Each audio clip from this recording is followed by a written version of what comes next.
Yeah, man, my name is Jimmy. I come from Jamaica, bro.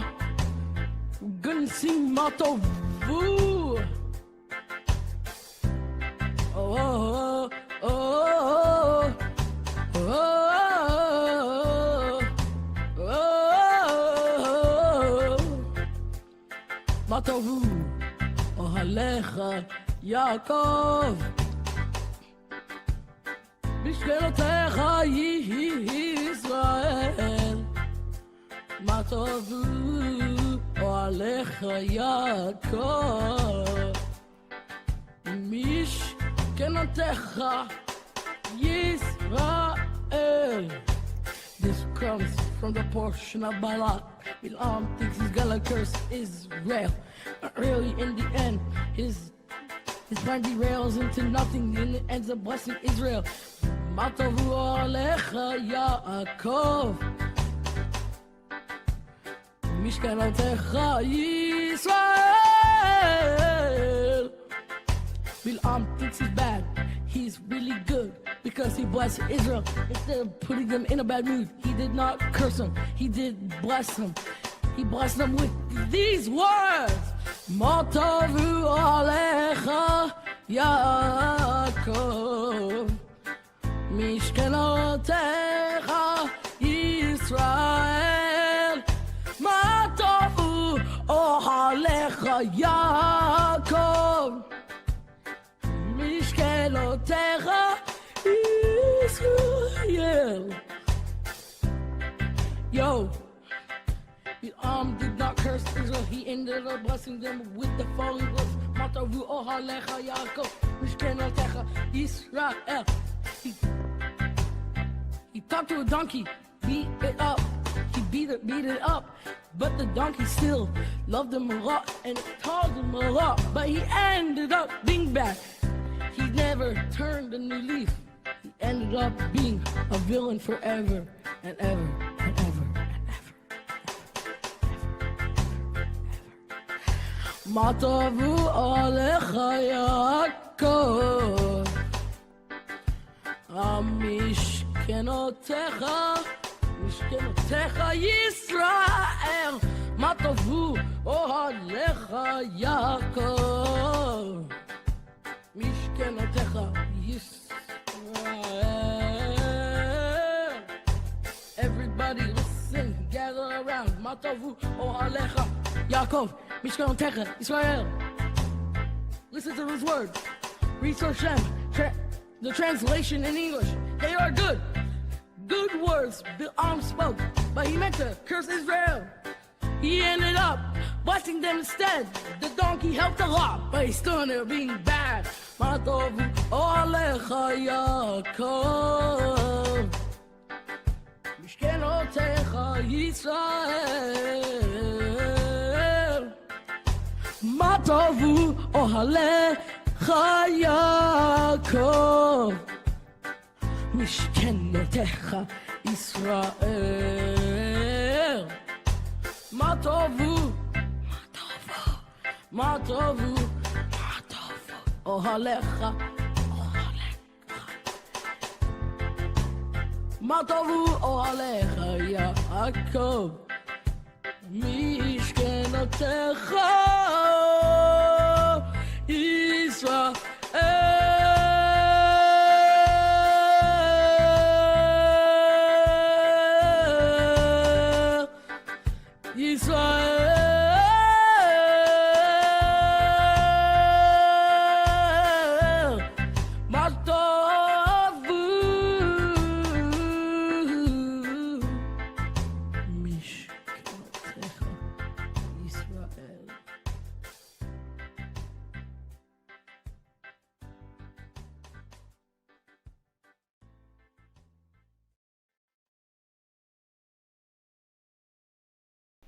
Shabbat Shalom, and now Shavua Tov almost to everybody.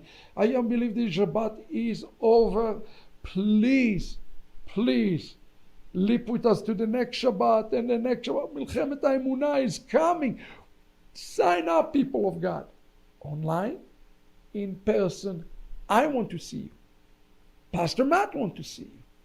Noach Shapira want to see you. The Rebbetzin want to see you. We want to hug you.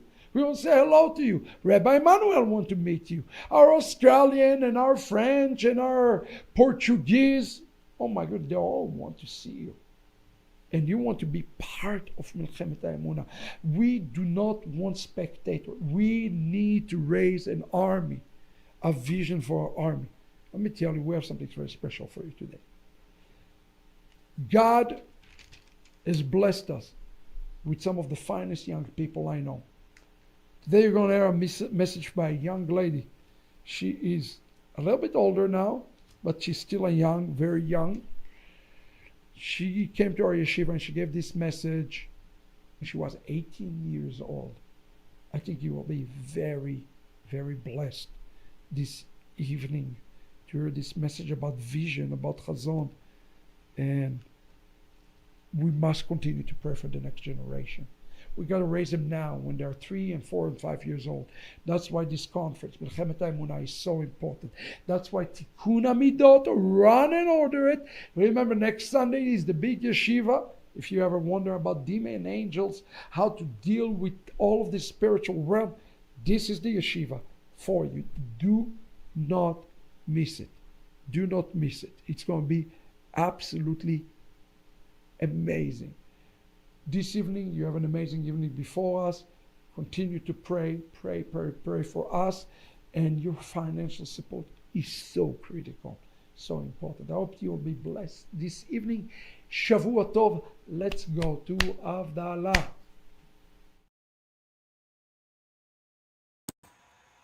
Shavua Tov, everyone. Please join me in the Havdalah. We are in page 87 of the Avat Olam Siddur. Hine El Yeshuati, behold, God is my salvation. Hine El Yeshuati, Evetach v'lo hefad, ki ozi v'zimot yad Adonai, v'yehi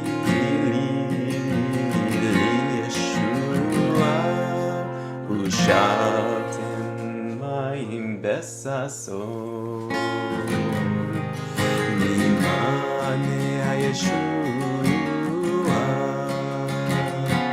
L'Adonai HaYeshua Lamecha Birchatecha Sela Adonai Tzebaot Imanu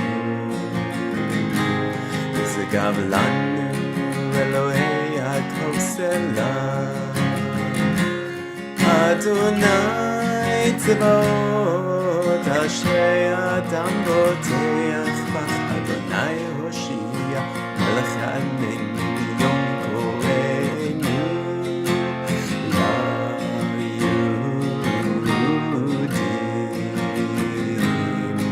Hayetah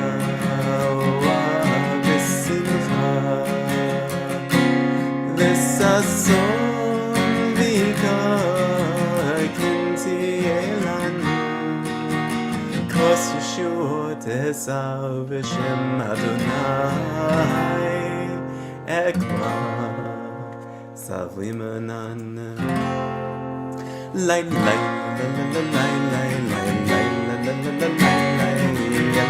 lai lai lai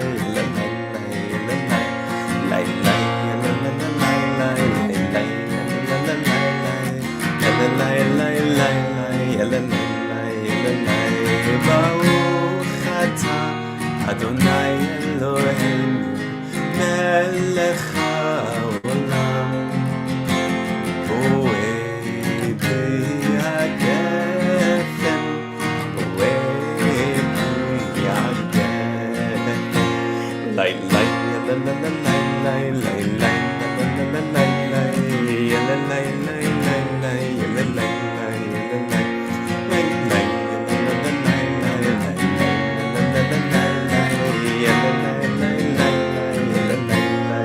lai Baruch atah Adonai Eloheinu melech haolam boeh בשמים, בורא בשמים.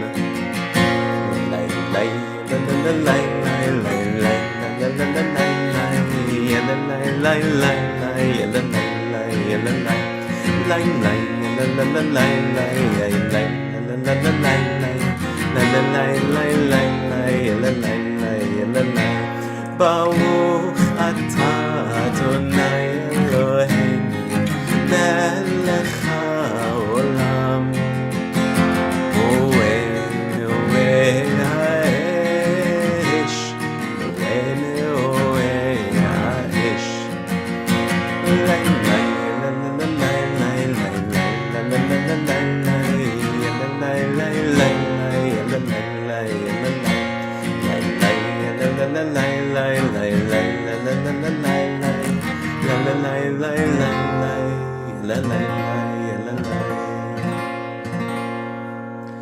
Baruch atah Adonai Eloheinu melech haolam, hamabdil ben kodesh lechol, hamabdil ben kodesh lechol, beino lechoshech,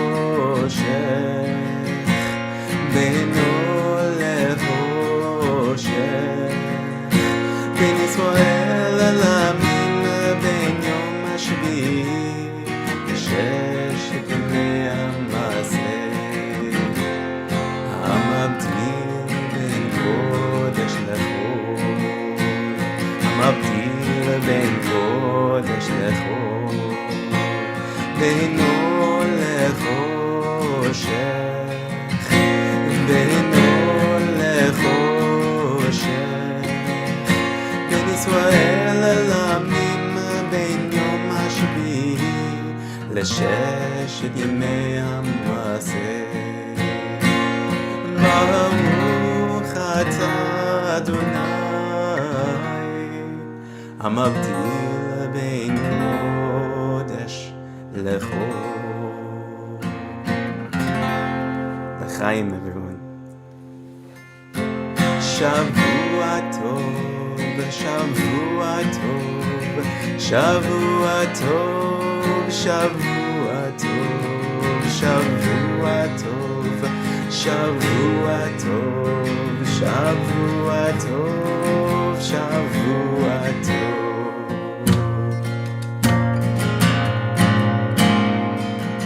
אליהו הנביא, אליהו התשבי, אליהו, אליהו הגלעדי, אליהו הנביא, אליהו התשבי, אליהו, אליהו הגלעדי.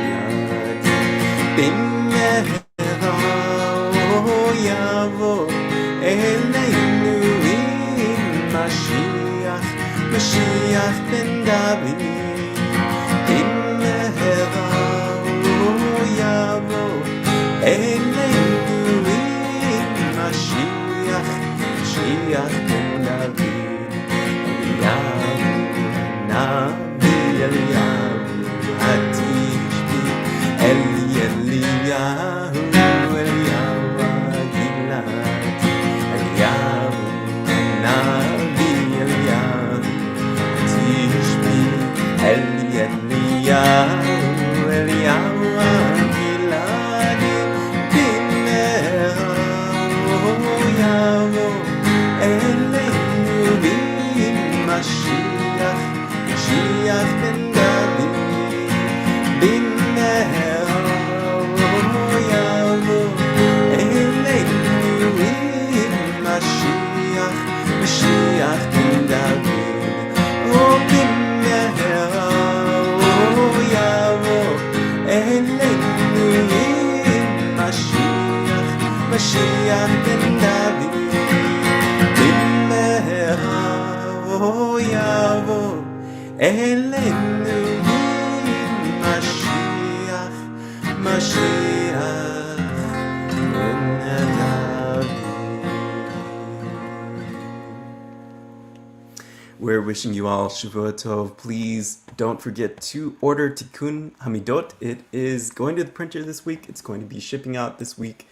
There's both the bundle with the yeshiva that's coming up next Sunday. So when you get that bundle, you're going to get a link in order to tune in to that yeshiva on Sunday the 16th. But also you'll be able to rewatch the yeshiva for a month afterward. And if you don't have 100 Gates, you can also order on avatami.org the bundle, which includes Sefer Tikkun Hamidot, includes the yeshiva for Sefer Tikkun Hamidot, and 100 Gates, 100 Shofarot that you'll need in your hands for Elul. The daily morning Slichot broadcast will begin Rosh Chodesh Elul, which is coming up this next Friday in the morning, 8 a.m. every single day except for Shabbat. Of course, Shabbat we have our Shabbat streams as well. So 8 a.m. every single day we will be broadcasting not only Slichot, but also the Midah of the day, which you'll be able to follow along with inside of Sefer Tikkun Hamidot. I can't say enough great things about this book. It's going to be life-changing, not only this Elul, but every single Elul that you have it. You're going to learn something new as you go through these 40 days. Today, as Rabbi mentioned, we have a special teaching by my dear wife, Mikayla Matta-Edwards. Of course, she was Mikayla Matta at the time. This was about 10 years ago at her Kayla at the time as well. And please stay tuned. Do you have the vision? Of course, this relates today to Parshat Re'eh. Thank you so much, everyone. Shavua Tov, and stay tuned.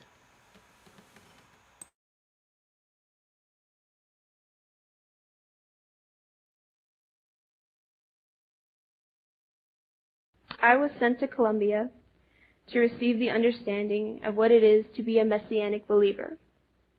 What we are here, Messianic believers. And what vision God has for Israel, for Messiah, and for us. The vision is the very purpose of our faith, and it was something I didn't understand myself, and I've been Messianic for a very long time. But through a week of being discipled and learning in a live yeshiva with my rabbis and Pastor Raul Rubio of Keilat Yovel, and through much prayer, I received the vision for us as Messianics, and I'm bringing it back to you, to Beit HaDerech. Having the understanding of the vision that God has for us as Messianic believers is a matter of life and death. We need to understand the vision. It can make or break a congregation. Proverbs 29, verse 17, 18, and 19 say, "Discipline your son, and he will give you rest. He will give delight to your heart. Where there is no vision, the people cast off restraint, but blessed is he who keeps the law." Where there is no vision, people cast off restraint. And where there is no vision, the people will actually perish. In Beit HaDerech, there are many people who have their own vision and are working towards them. So actually, there are many different visions that people are having. Unfortunately, we are missing the ultimate vision, and that's why we are not in unity. We have cast off restraint, and it is greatly killing our ability to be one, echad. So how do we receive the vision? First, we have to understand our identity, which is who we are. Some may know, some may not know, but some may need to be reminded. We need to be reminded of who we are. And then we can understand our role, which is vital.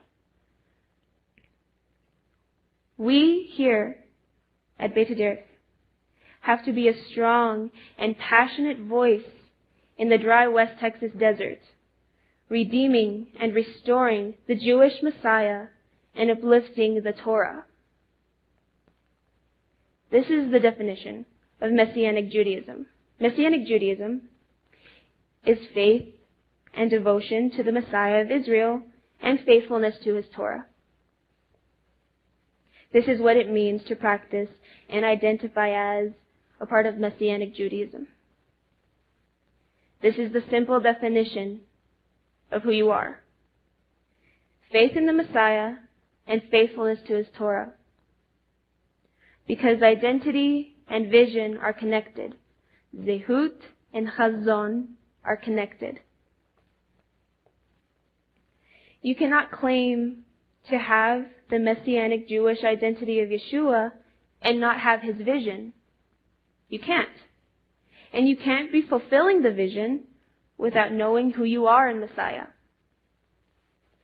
So there's a huge thing we need to realize. Each of you, we each have a personal invitation from our Jewish Messiah, Yeshua, to be a part of the vision. He has given us his crown of royalty. He's placed it on our heads. He's given us his identity. He has covered our past and erased who we once were. Who we were, where we came from, our ancestry. And how are we representing our Jewish Messiah? And how do we bear his name here on earth? And here at Beit Derek? And with the identity he's given us. We have been awoken to the Torah. And we have Yeshua's identity. So what is hindering us? We need to ask what's hindering us.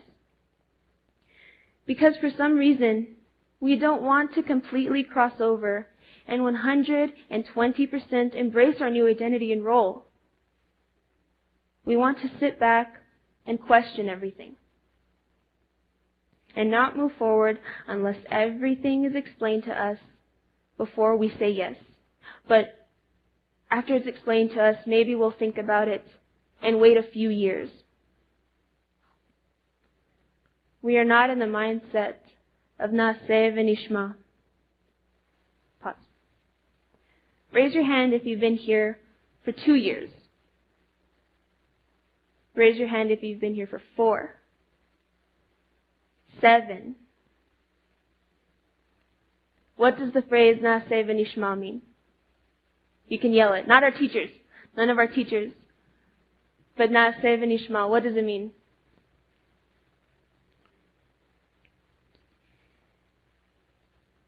I basically know everyone who rose their hand because I've been at Beit Derek before the building was here. But the point is, all of us should know what this phrase means. We do not have the spirit of Naseh v'Nishma, which is, we will do and then we will hear. For some of us, the first generation, we still have one foot in the past. And majority of our past being the church, and have not fully committed to accepting Yeshua's Jewish identity and his vision. Baruch Hashem, you were saved in the church. But that was only one part of his plan, the beginning of his plan, and is not the full vision that he has for us. We are not a church.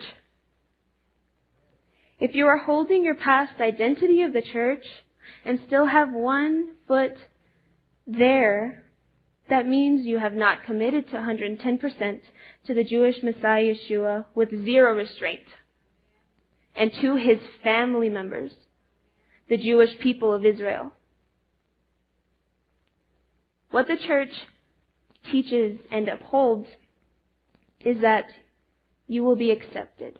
Everyone will be accepted, and the church will conform to what is acceptable to everybody, so that no one is offended, to make sure no one gets hurt feelings, and their numbers will grow, and all the people will come, and their church will be humongous. And everyone hears what they want to hear.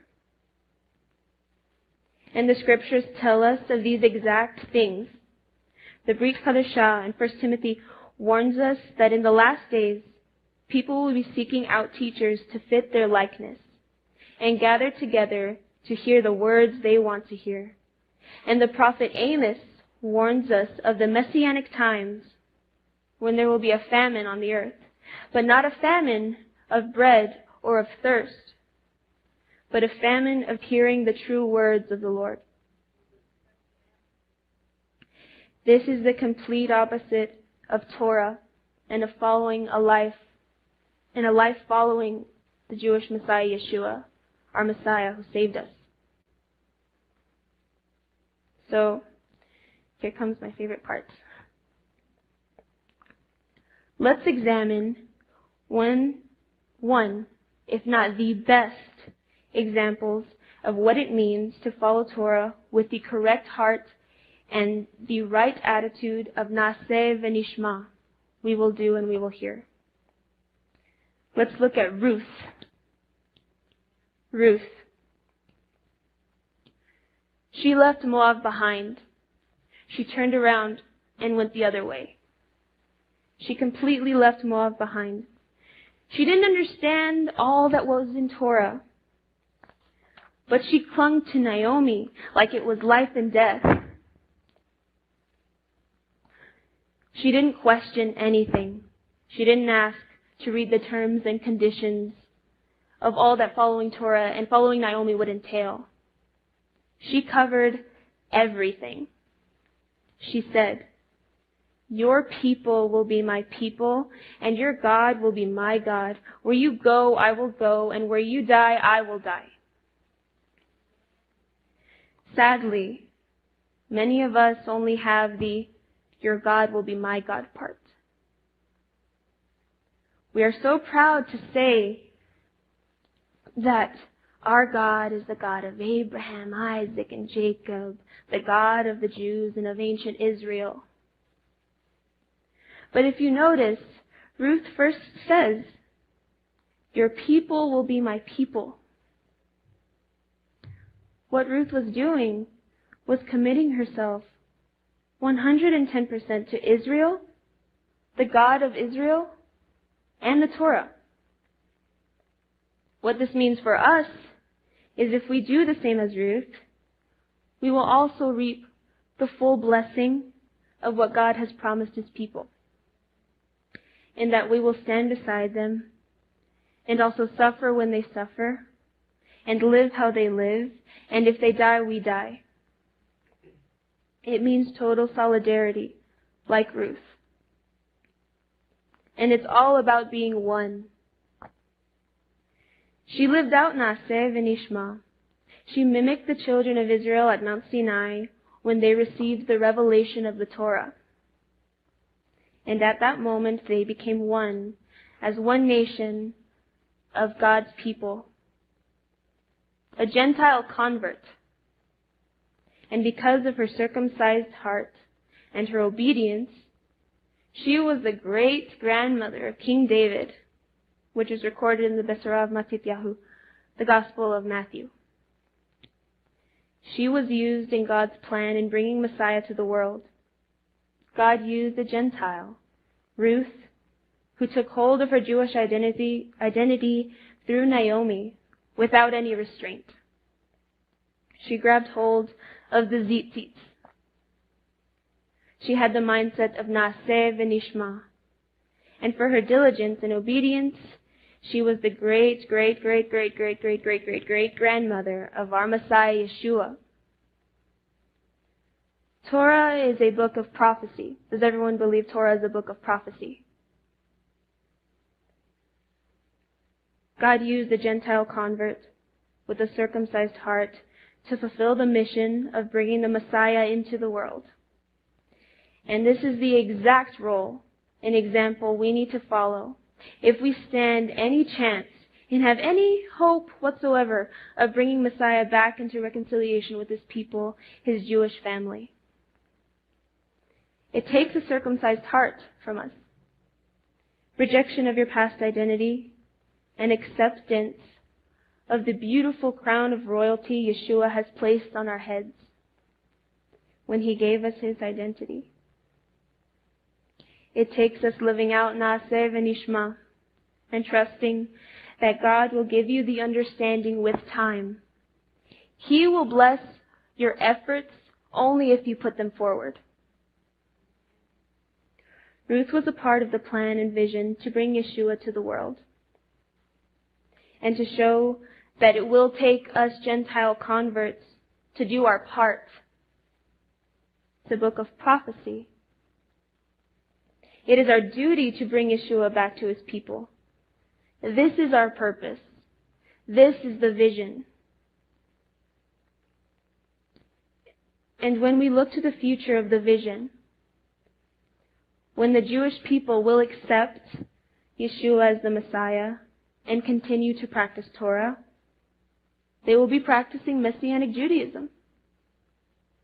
And when we look to the future, when we see the nations that ascribe to know Yeshua as the Messiah, but are distant from his Torah, but in the future we see the prophets telling us the nations will be honoring God's Torah. So as they implement that into their lives, they will be practicing Messianic Judaism. Therefore, Messianic Judaism is the faith of the future.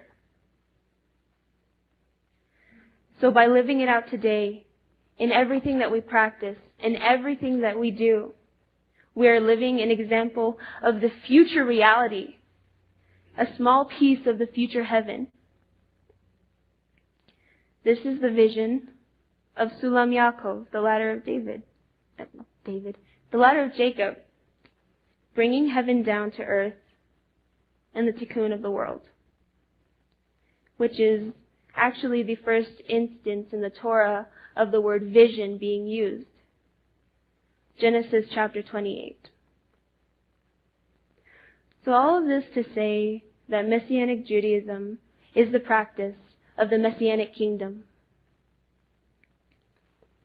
And it is not a kingdom of half church and half Judaism. It is Messianic Judaism. And that's it. So before we can grab hold of the tzitzit of our Jewish Messiah, Yeshua, we must cut all ties we have to our past identity. Where you came from. It doesn't matter where you came from, who you were, whether that be the church, or atheism, or Catholicism, or whatever. And then you can grab hold tightly with strength, all your strength, to the tzitzits of our Jewish Messiah Yeshua, without any restraint, without compromising any of our strength to be fiddling with one foot somewhere else, in the world or in the church. And there's a word here in Hebrew, the word where this to grab hold of. It's used also in our Etz Chaim. You grabs hold of it. There's a word in Hebrew, to grab hold of, that comes from the root chazak. Do you know what that word is, to grab hold of? Like chazikimba. Chazikimba, to grab hold of, which comes from the root word chazak. That thing we say at the end of every book in the Torah. Chazak, chazak, benit chazek. To grab hold of comes from the word chazak, which means with all of your strength, with all of your might, tightly, because what you are grabbing hold of is something so valuable. This is a message of hope. We always have hope because we have Yeshua.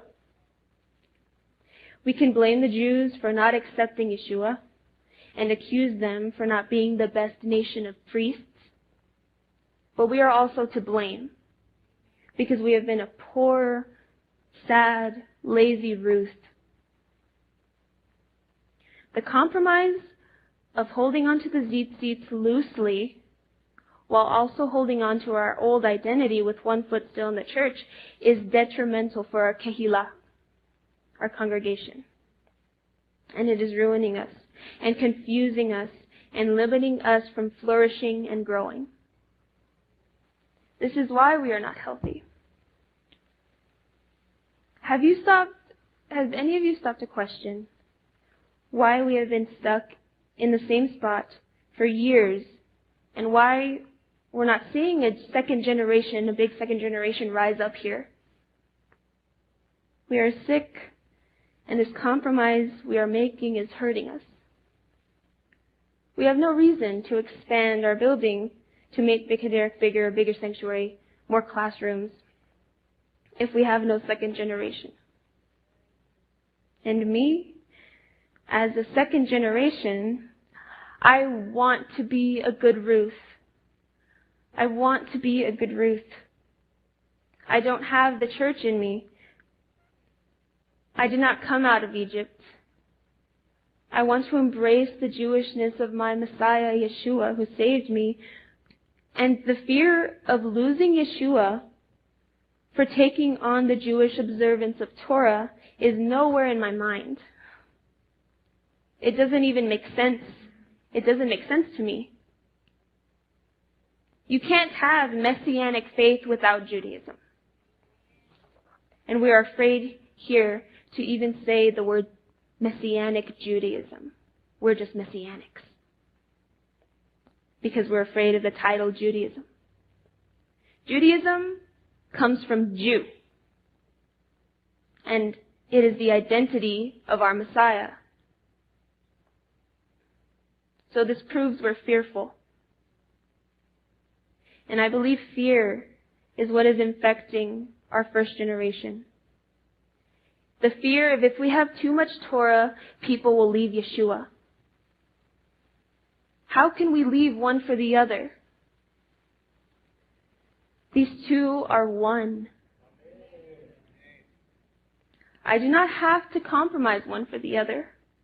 They go together. Yeshua, our Jewish Messiah, is the living Torah. He is the Torah made flesh that dwelt among us.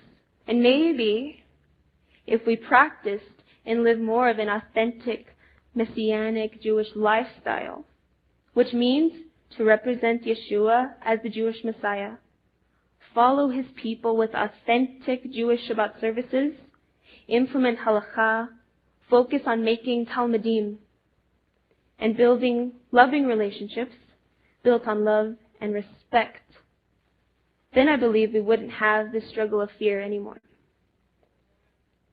What doesn't go together is trying to fit Yeshua into the framework of our past, into the framework of Christianity. Or thinking we have to create a newfound version of Messianic faith. It didn't work for the churches because we can see there are no Jews there. And look around here. It's not working here either. So let us all say Messianic Judaism and be proud of who Yeshua is and who we are as his followers, devout followers, and of our calling. Let me ask each of you a question. Do you remember when you received the revelation of the Torah? Do you remember when you received the beautiful revelation of the Torah? I'm sure you can. I'm sure you can name the place where you were and what you were doing, the year. And do you remember the spirit that you received it in when you finally woke up to it? With all the joy in the world. But do you remember the sacrifices that you made? Maybe the sacrifices of relationships you had with your family, of the sacrifice of some traditions you had to let go of. You had the life you had to leave behind because you were accepting a better one, a better identity. And even with all the sacrifices, you accepted it with all the joy in the world because we were so in love. But then we learned a little bit and we got prideful. We became against Naaseh v'Nishma. We didn't want to do and then learn anymore. We wanted all the explanations first, and after the explanations of why we're supposed to do this and why we're supposed to do that, then if we felt like it, we would do it as long as it's not too Jewish, of course. And we also worried if it would offend someone if we upheld it here. And we became like the church, started picking and choosing and doing less and less over time. And now we just sit here in our chairs, fat and sick. And I say fat and sick because we want to come every Shabbat and feed on a good drash and learn some Jewish history. And then go out there and feed some more in the worship and the fellowship hall and eat.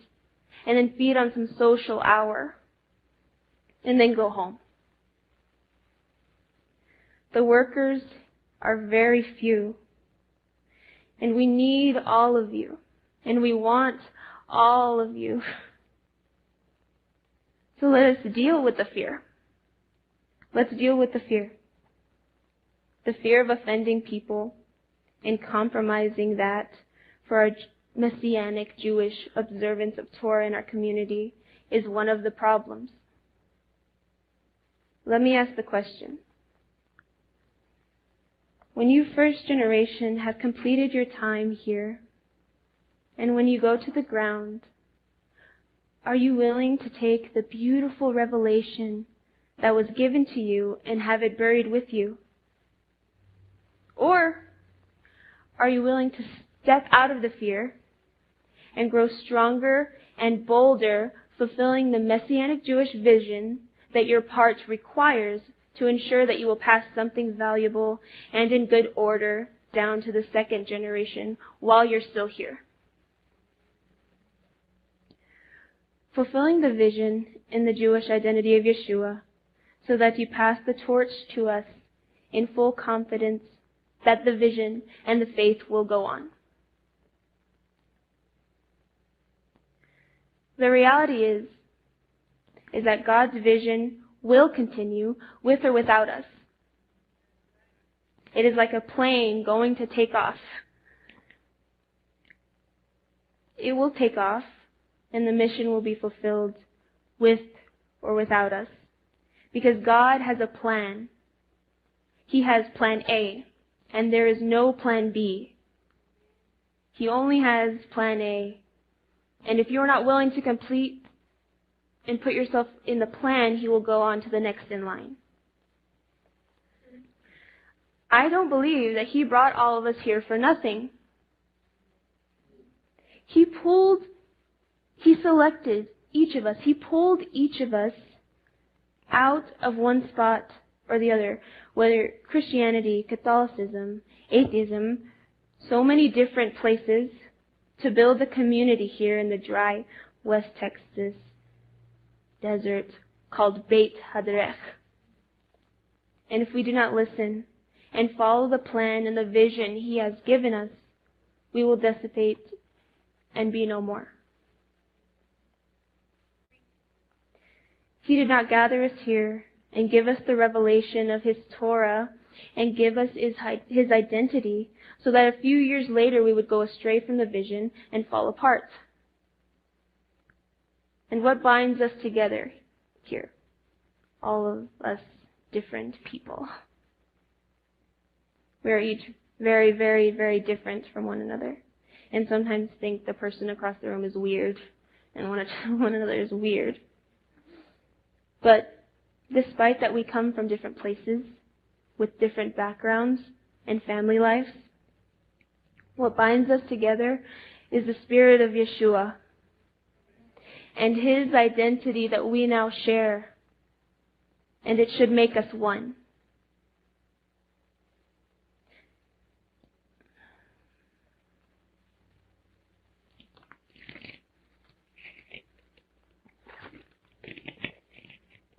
And before I forget, on the topic of offending others, for those of you who are worried that if we look too Jewish, we may offend our Jewish non-believing brothers, I say this. Our Messiah is Jewish. We are not playing dress up. We are cleaving ourselves to our Jewish Messiah. And remember, Where he goes, we go. How he prays, we pray. How he dresses, we dresses. Everything. Everything Yeshua. Everything Yeshua did, I want to do. Because a student, when he is fully trained, will be like his rabbi. So we should grab onto his tzitzits tight and hold on with strength and hold on for your dear life, because Jews run very fast.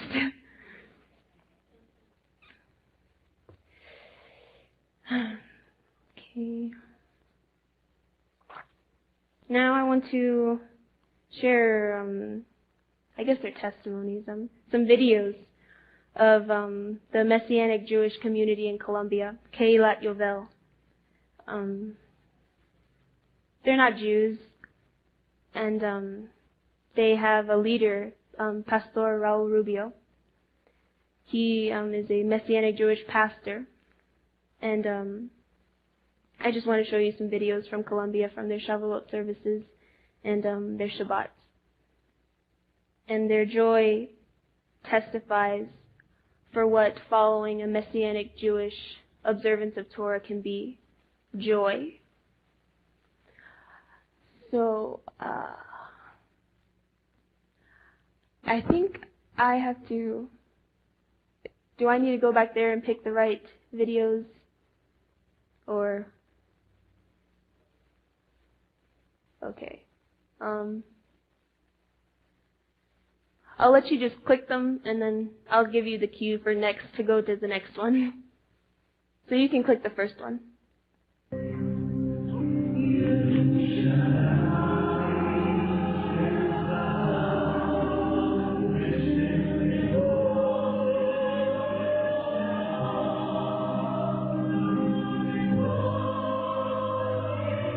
This was the day of Shavuot.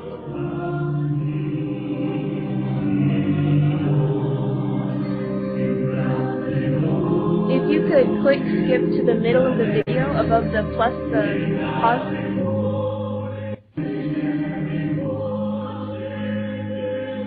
And click again where you are right now. Yes.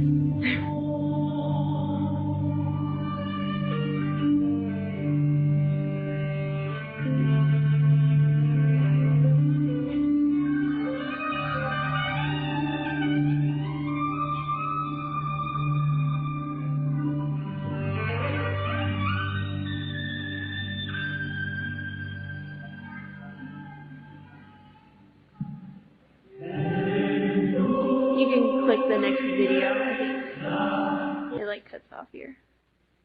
Okay, this one.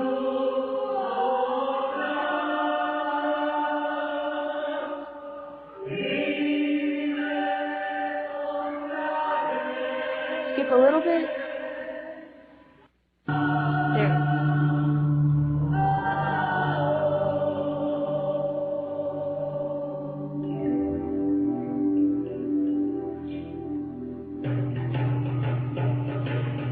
This is amazing.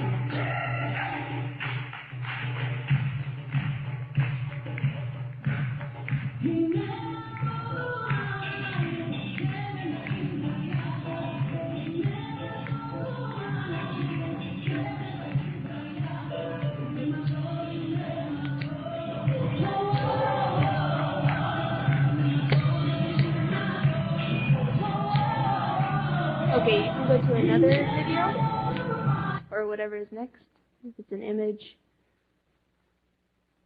This was, we were doing the blessing of bread and wine for the Shavuot service, and there was enough bread for everybody in that big conference room with 2 huge loaves of challah, and Pastor Raul Rubio was saying the blessing over the bread, and then those 2 huge loaves went around, and everyone got to pick a piece out of it.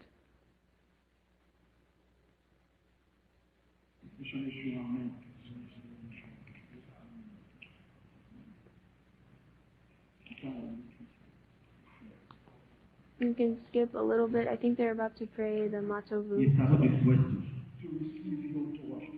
Estamos a punto de entrar a tu casa hoy. En acción de gracias. En alabanza decimos estas palabras. It is good to be in your house. Es bueno estar en tu casa, Señor. How great Qué maravillosos are Jacob. son tus tiendas, You can Jacob. skip a little bit to when they start praying and Un singing lugar together. donde había salvación. A little more. Oale באמת גישה בשם ישוע. Let's walk into the house of the Lord Entremos a la casa del Señor with thanksgiving con acción de gracias, and expectation. en expectativa. The Lord is not just among us, El Señor no está solo entre nosotros, He is with us. Él está en nosotros. Let's start with the month of This Luke. is how they open up services every week. Juntos.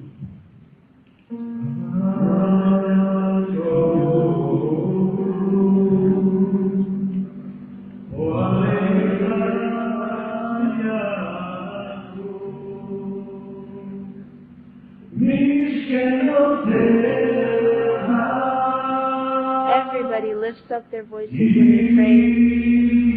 They pray with all of their heart as one. You can skip to the next, whatever is next. And after this, they sing Song of Ascent, Psalm 121. They were singing together also. That's just a picture of their service and after their prayers. You can go to, I think there's more video maybe. That was them dancing and showing their joy.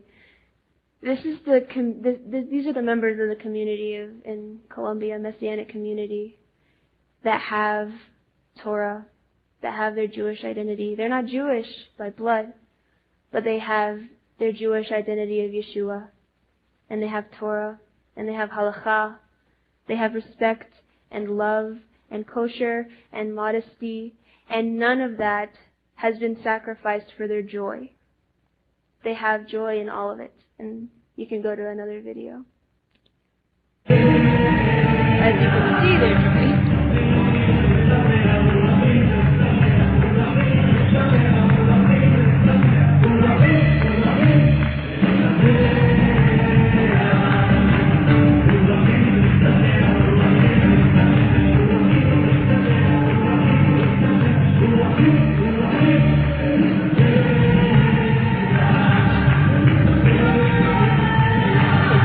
Really quick.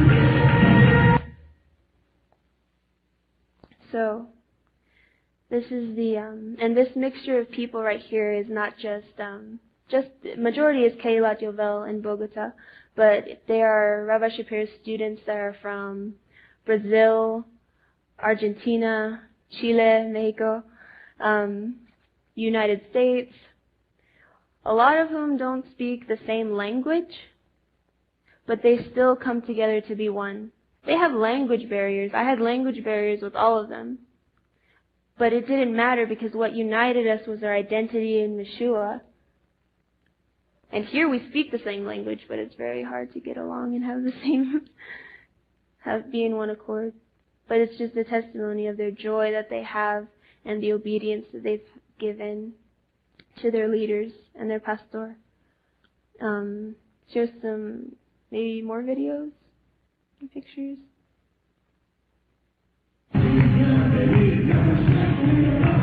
And the videos don't do it justice. You had to be there.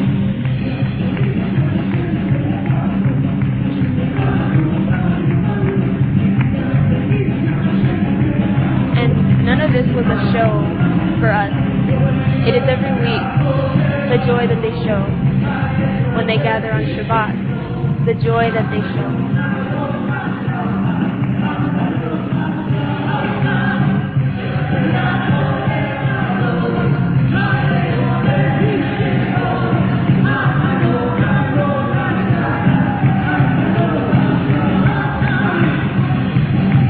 Okay, you can pause it. And maybe I'll show some more in a little bit. But I would like to talk about Shabbat. Really quick, and what Shabbat is. Shabbat is a picture of what heaven will be like. It's something that's promised to us every week, despite all the horrible stuff that you've been through in the week that you've experienced. Shabbat is always promised. And it's a little taste of heaven that God gives us. And in heaven, there will be no tears, and no sadness, and no funerals. And it's what I experienced over there that was part of their identity for their Shabbat services. They came with joy of singing and dancing and praying as one, because they realized that the special moment Shabbat is when we get to gather here is our very rare opportunity to be one. We can have an individual relationship with God 24/7, every day of the week, no matter where you are. You should always be talking to God. Sometimes in the week, you fall on your face, you get in your prayer closet, and you pray, and you cry. And that is the relationship that is vital for a Messianic believer, that is vital for your survival as a believer. You need that individual relationship with God. But when we assemble, and what Shabbat is, the times we get to come together and be one, is corporate prayer and worship. And it's something I had to learn. And the unity that we have to be here on this certain time, there can be times when you pray and cry out to God, but it can never be compromised for the few moments we have as one. Corporate prayer to God.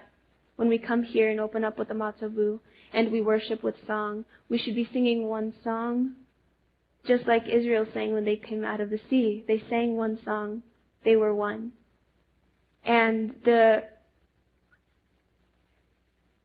connection we have to God when we are in corporate prayer and worship is not about us. It's not about anyone being individualized at that moment. It is all about God at that moment. It is the order that He has set before us, for us to come together as one and worship as one voice. And the moment that there is, what happens? When there is something exploding in one side of this assembly, that is a personal relationship. There's something individual happening here with this person and God that is needed, but it disrupts the unity for a moment.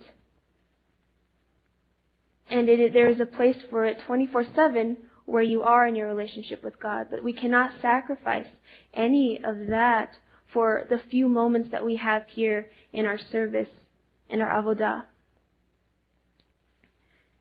And so the beautiful thing I got to experience was the unity that they had. They didn't compromise their spirit. The unity was their spirit in connection with God. And you have some times when one person is experiencing something at that moment that it is beautiful and God may be speaking to them, but it is not something you compromise to be one. Because what you have is, if you just picture with me, you have one body community trying to connect to God as one with one voice. And someone here who explodes and maybe starts screaming because there's something personal happening. And there is someone over here who starts doing something on their own accord and speaking, or maybe grabbing the microphone. And then you have some people in the middle who are standing there like, oh my gosh, what's going on? It's just to say that your personal relationship with God and the relationship your community has with God have equal value and must be respected in both ways. We pray as one and worship as one, and after our service is complete, we can go to our brother and pray, or have quiet time with God. Cry tears in your prayer with God. I saw that there. They were one and they worshiped, and there was no distraction. It was just about God, not about any single one of them. And then afterwards what I saw was a lot of young people and some adults that were crying and praying for someone after the service. They were crying and holding on to each other, and one of the young men was praying for his friend, and the other young man was crying. And that's what our community should be. We have individual relationship with God, and we have corporate relationship with God. And one is not less than the other, and we do not need to sacrifice one for the other.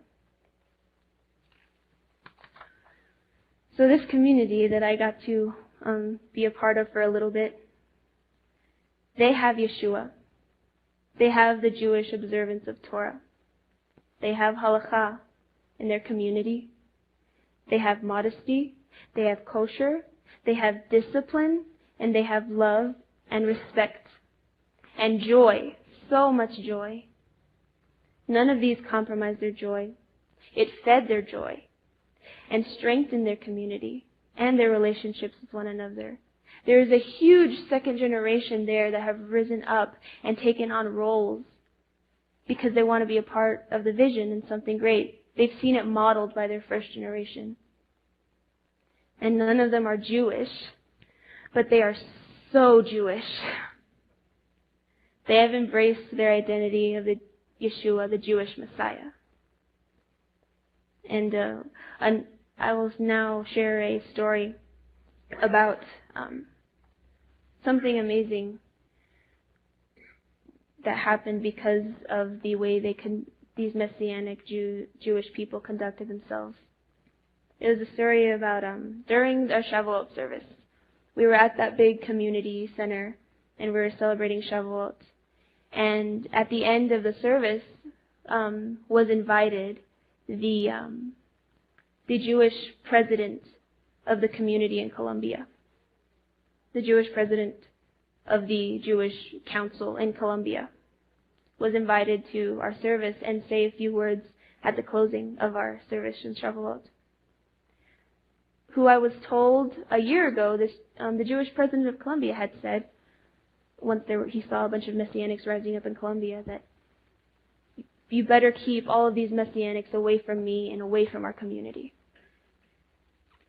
But after seeing all the joy and the identity that these people had, before he got up there on stage at the end, he came across the community center room and to Rabbi Shapira and Bernstein, and he shook their hand and said, "This is amazing what you're doing. God bless you." And he looked around and saw all of us and asked Rabbi Shapira, "And all of these people are your Talmidim? All of them?" He was amazed, from 20 different countries. And Rabbi Shapira said, "Yes, they are." And the Jewish president of the council in Colombia said, "But they look like one of us." And he was kind of amazed and in shock. And Rabbi Shapira said, "They are one of you." And so he got up there and gave a few words. But that is our role. We did something in the heart. We left an impact on the president of the Jewish community in Colombia that wouldn't have been left on him if we misrepresent who Yeshua is. And so that was a big testimony that I saw. And I know I went to Colombia and visited the Messianic community for a reason, because our community needs help. And what I experienced firsthand was a beautiful, healthy, flourishing community. Their leaders and their teachers enforced their authority, and the Kehillah, the congregation, respected their authority that the leaders and teachers have. They understood the order. They understood that everyone has their role. Every leader respected one another and didn't stray into the role of one another. They grasped their halakha that their pastor said over them. They understood that halakha is not something just for Jews. What it is, plain and simple, is the manners the community walks out their faith, the standards that they uphold as one, the rules they must follow if they are in their community, because the greater purpose is being one, and that is what is most important. And it is how we are to behave here. And if it is something that is across the board, for every person who comes through those doors, there should be no room for offense that is on our part. Because it is not just them that must follow it. We all here are held to the standard at Beit HaDerek. And I witnessed what held this community in order in Colombia. They had the key ingredient for a healthy kehillah. And the key is discipline. Who here has children? No one has children. Who here has children? I don't have children, but what is the key that your child behaves well and doesn't cause you to be ashamed? Discipline. We cannot be so offended when discipline comes. We have to reverse what our culture has ingrained into us and not get so offended when we are corrected or the moment we hear words we don't want to hear. We are in the habit of passing each other by every Shabbat and leaving each other to our own business. The purpose of community is accountability and commitment. We are here for one another in good times, and when we see our brother not walking with the Lord or see him or her fall, it is our duty to go to him and find out the problem and be part of the solution. We are not alone. When one part of the body hurts, we all hurt. When there is no discipline, the people cast off restraint, and then everything is slowly permissible. By mere words, a servant is not disciplined, for though he understands, he will not respond. We can hear messages of discipline every Shabbat for 2 hours a week, but until we are disciplined directly by our elders and our leaders, we will not respond, and there will be no change. Here at Beit HaDerek, we hate being disciplined. Because discipline and getting corrected is offensive and rude. And who are they to tell me what to do and get into my business and tell me how to live my life? Let me ask you, do you think for 3 years all Yeshua did was love and kiss on his disciples? He told his closest Talmid, Peter, "Get away from me, Satan." And I'm sure Peter didn't get his feelings hurt and quit his calling and leave his congregation for a while when he got holy rebuke. And it's hard, I know, because it's not only our Southern hospitality mannerisms and Texas politeness that we have to fight against in some ways, but our Latino culture as well. Because all the time it's damos abrazos, damos besos, un permiso, qué pena, qué pena. And we never want to say the truth to each other's face. And please don't misunderstand me, because we need to be hospitable and treat each other with love and respect. But I'm speaking about being disciplined and getting corrected without getting our feelings hurt and running away. Abraham had wonderful hospitality, and it was shown, and I was shown it, and we were shown it in Colombia. Oh my goodness. They showered you with food and hugs and nice conversation and treated you like royalty when we went there. But they also had discipline to keep them in order. Here we are dying for discipline. We have not received it in so long. And that's why the moment when we are faced with a disciplinary act, we freak out and get in a hissy fit. Psalm 141:5 says, "Let a righteous man strike me. It is a kindness. Let him rebuke me. It is oil for my head. Let my head not refuse it." We need to not refuse the rebuke and correction of our elders, but it is the medicine that is for our good. And we need to be good children and at many times sit down and listen. When you are constantly in odds with your authority and leadership, and always have this problem of following God's order and authority, you must examine your heart and face the fact that you are not your own boss. Giving your life to Yeshua is acknowledging that you are not your own God anymore. And when there is a person who is over and over again rejecting authority and constantly in rebellion, creating confusion in our community, they do not have a circumcised heart. They are not willing to be discipled. In order to make Talmidim, there must actually be people who want to be discipled. Or else it's like trying to convince a fish to fly. A circumcised heart is modeled for us perfectly by Israel when they said Naaseh v'nishma. You cannot claim to have a circumcised heart and at the same time reject accountability and correction. Here's what the word says when we receive discipline. Hebrews 12:11. For the moment, all discipline seems painful rather than pleasant, but later it yields the peaceful fruit of righteousness to those who have been trained by it. We have not been trained by it, but we can start now.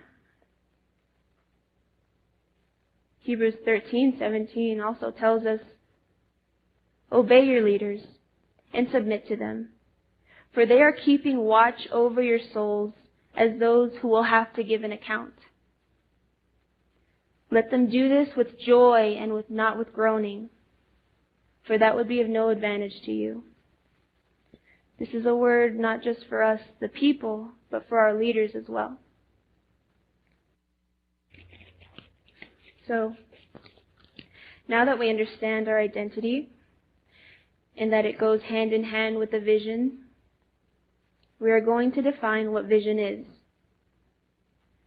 We have established that we have a specific vital role in practicing Messianic Judaism and fulfilling the vision. And now we'll go through the mechanics of exactly how we do this. I will quote again Proverbs 29, and this time focus on verse 18. "Where there is no vision, the people cast off restraint, but blessed is he who keeps the law." What is vision? The vision is Torah. Vision is not just something you receive some Shabbats that fills up a big room and answers your problems and brings the whole world to Christ in one moment with clouds or rays of sun. The vision is Torah. And the Torah speaks of teshuvah. It speaks of salvation, tikkun, rectification, repentance. God has one vision, and we need to ask ourselves some important questions. What is the vision God has for my life, and how do I fulfill it? And it centers around community, around Beit Haderech. The vision is the center of everything. The vision is Torah, and you cannot practice Torah without community. We need to be a better community and develop relationships with one another. Or else what good is it to have our beautiful Torah without living it out?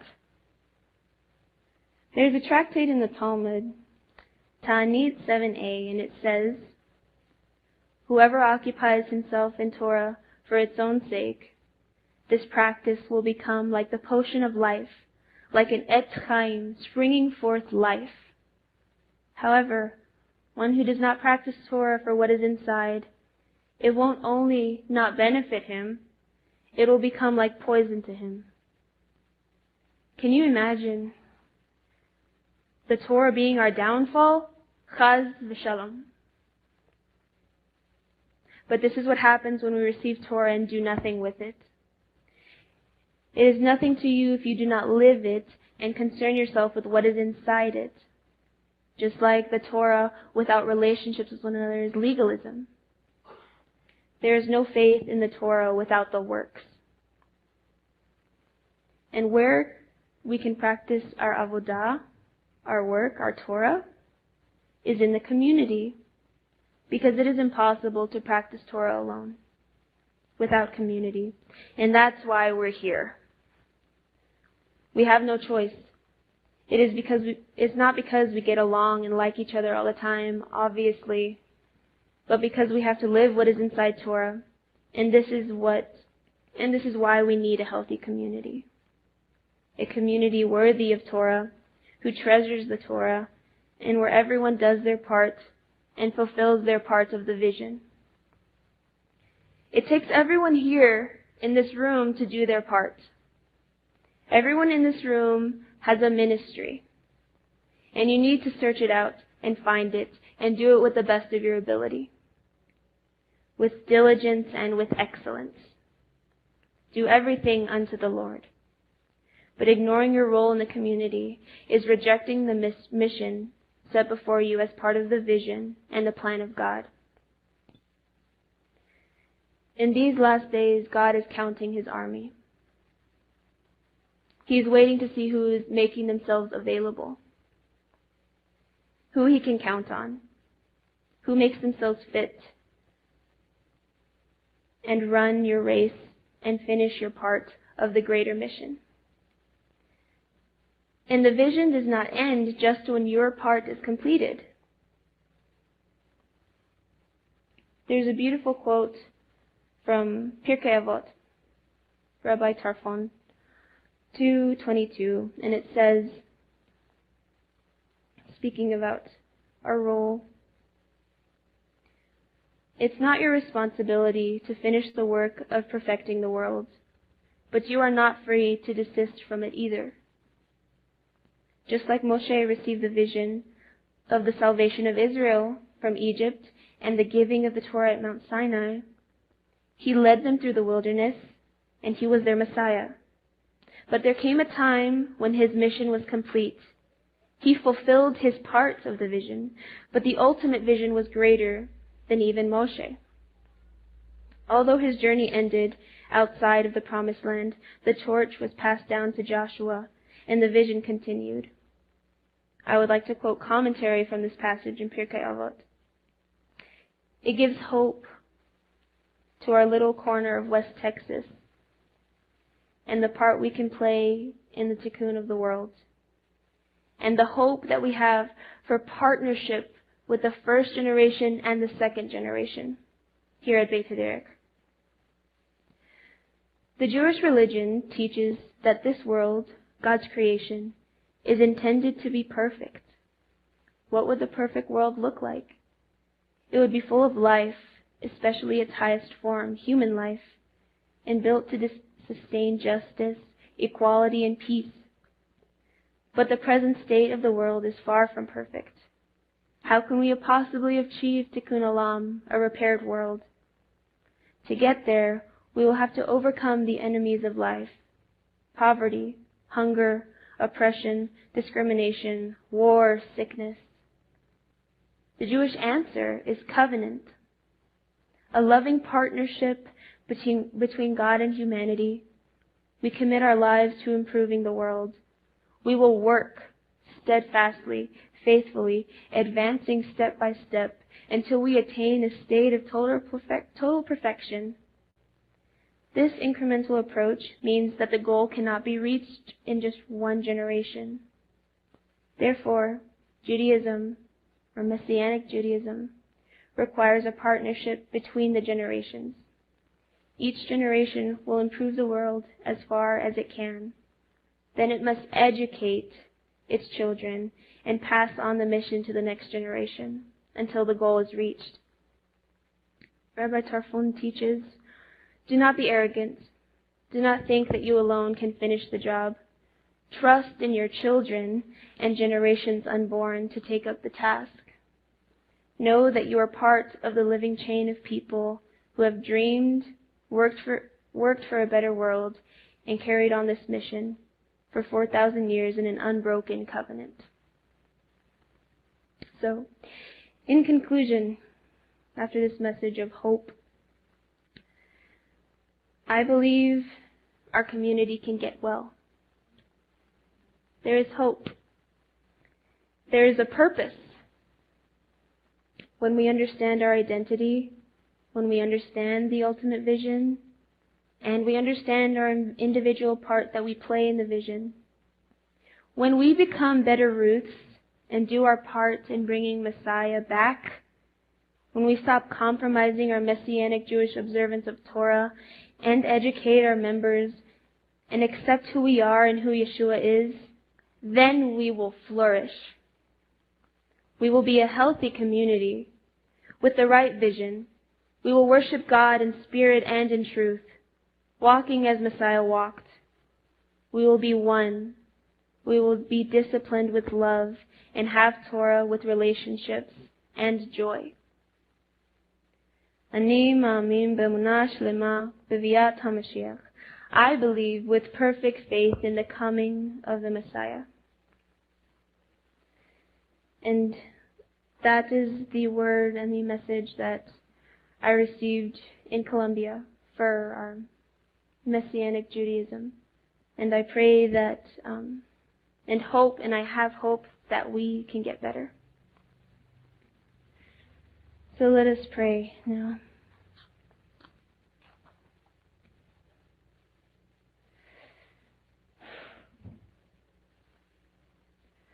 Adonai, Father, we come to you as one right now. We thank you for removing the contamination within us. And I pray that your words were heard and that the heart of the people accepted them.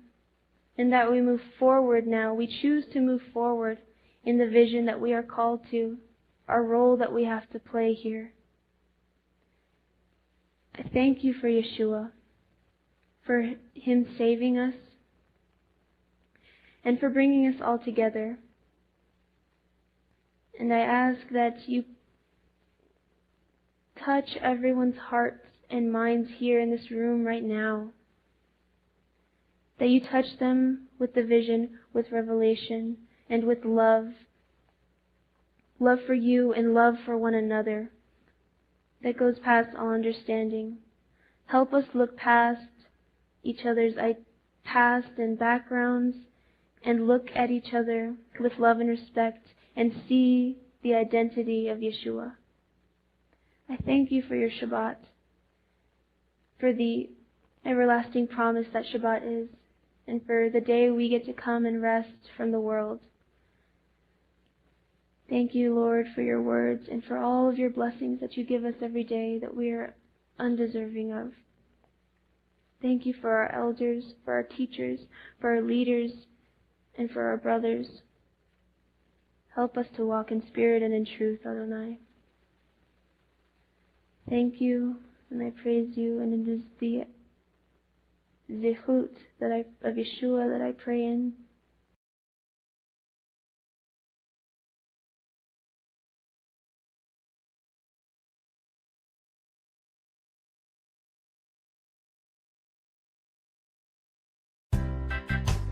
Yeah, man, my name is Jimmy.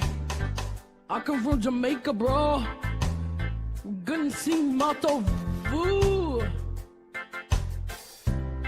Oh, oh, oh, oh, oh, oh. Motto Vu. Oh, Alecha, Yaakov. בשכנותיך ישראל, מה טובו אוהליך יעקב. משכנותיך ישראל. This comes from the portion of Balak. Bilam thinks he's gonna curse Israel. But really, in the end, his plan derails into nothing and it ends up blessing Israel. Matavu alecha Yaakov, Mishkanotecha Yisrael. Bilam thinks he's bad. He's really good because he blessed Israel. Instead of putting them in a bad mood, he did not curse them. He did bless them. He blessed them with these words. Matavu alecha Yaakov, Mishkanotecha Yisrael. Matavu alecha Yaakov, Mishkanotecha Israel. Yo, Bilam did not curse Israel. He ended up blessing them with the following words. Matavu ohalecha Yaakov, Mishkanotecha Israel. He talked to a donkey, beat it up. He beat it up. But the donkey still loved him a lot and it told him a lot. But he ended up being bad. He never turned a new leaf. He ended up being a villain forever and ever and ever and ever. Matavu alecha Yaakov, Mishkanotecha Yisrael. Matavu alecha Yaakov, Mishkanotecha Yisrael. Everybody listen, gather around. Matavu alecha Yaakov, Mishkanotecha Israel. Listen to these words. Read Hashem. The translation in English. They are good. Good words Bilam spoke, but he meant to curse Israel. He ended up blessing them instead. The donkey helped a lot, but he still ended up being bad. Matavu alecha Yaakov, Mishkanotecha Yisrael. Matavu alecha Yaakov, Mishkanotecha Israel. Matavu ohalecha Matavu ohalecha Yaakov, Mishkanotecha Israel.